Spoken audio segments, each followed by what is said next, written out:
So ultimately, the goal of autonomous Marxism as a theory that is attempting to theorize possibilities for truly progressive revolutionary change, the goal is not to make work nicer and more pleasant and better and more high-paying. The goal is for work to no longer exist. The goal is for workers no longer to be workers, no longer to be wage laborers. The alternative to that, in a nutshell, in one phrase, the alternative to that is to organize a system of social relations on the basis not of the imposition of work and wage labor, but on the free self-valorizing activity of sovereign individuals. It's about people actually doing stuff that they like and they want to do. That's the impetus for social relations of production in the post-autonomous Marxist revolutionary period. If that makes any sense. Hopefully it does. And hopefully you might even think that that might be a pretty good thing.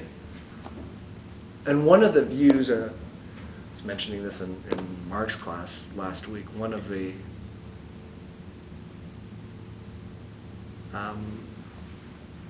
possibly counterintuitive, but if you think about it for a minute, if you think about it for a few minutes, probably correct aspects of this theory is that once work is self-directed, self-guided, it's a process of self-valorization, again, doing things because you like them and you want to do them, productivity will actually increase. Part of this view is that the power of social productivity is actually hemmed in, yoked by capitalist organization. Capitalist organization actually stops people from doing stuff that they would do because it's characterized by, in the 1940s, people working in factories and doing as little work as they possibly can. In 2010, people in cubicles doing the same thing, like twiddling their thumbs or surfing the net because they hate their jobs and their jobs suck. And they're not doing something because they like it and they enjoy it and that's what they want to do. If people actually were free to do that, a lot more would get done. So that's interesting, again, in the first instance, perhaps counterintuitive. But I think if you think about it in the long run, actually it makes a lot of sense.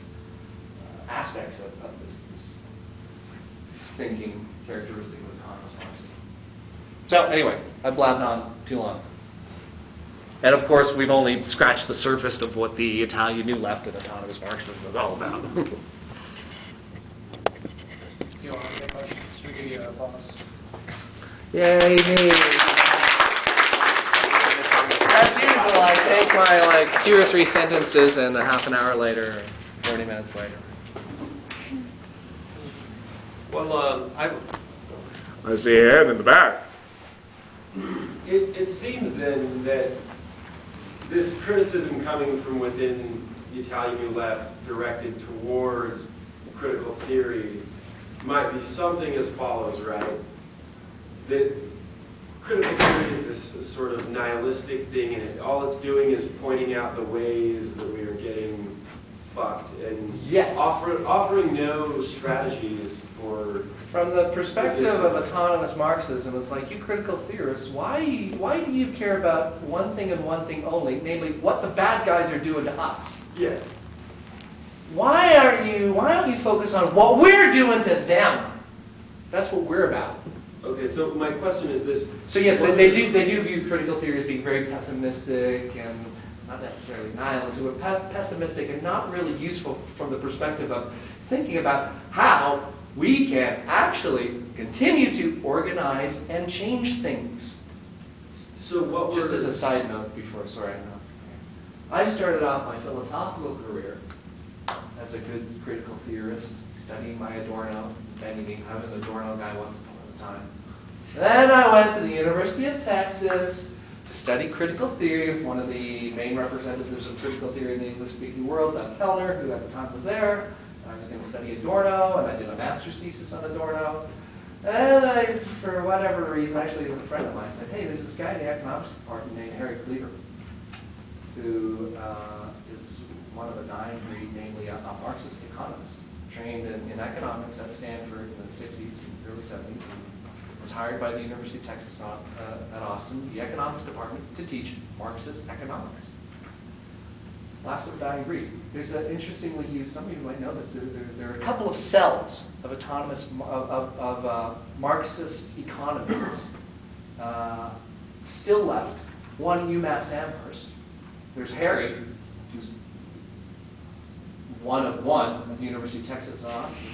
And there are actually a handful of all places up the road at the University of Utah. So, yeah, I enrolled in, I ultimately took 3 or 4 classes with Harry Cleaver. Harry Cleaver, who is one of the early translators of Antonio Negri.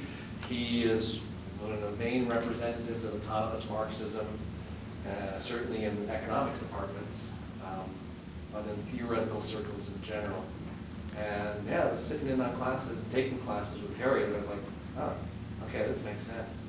Yeah. Let's stop worrying about what the bad guys are doing to us. Let's think about what we're going to do to them. So yeah. Then to be explicit, I'm wondering what would be some of these main strategies then, right? Of you know, what we're going to do to them. What is the program for the new left?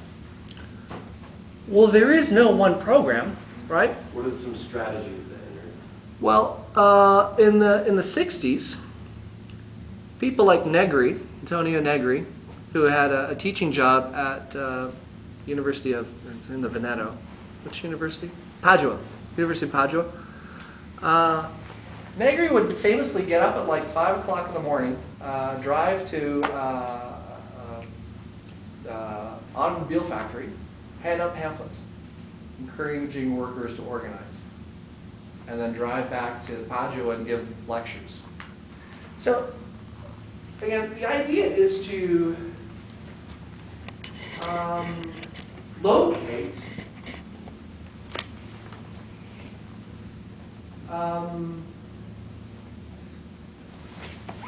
instances of real struggle wherever they are, right?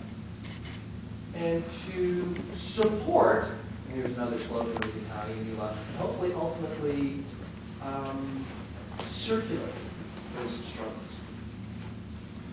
Yeah, it's basically the idea, it's, you know, this isn't rocket science here. It's not, we're not trying to produce a revolutionary communist blueprint for how society is going to look and the changes that got to take place.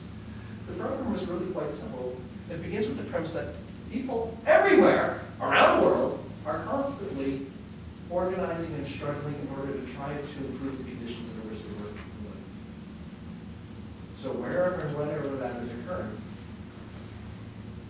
help to think about how to support those struggles and ultimately circulate them so that people living in similar conditions over here can benefit from what has been learned over here. If that makes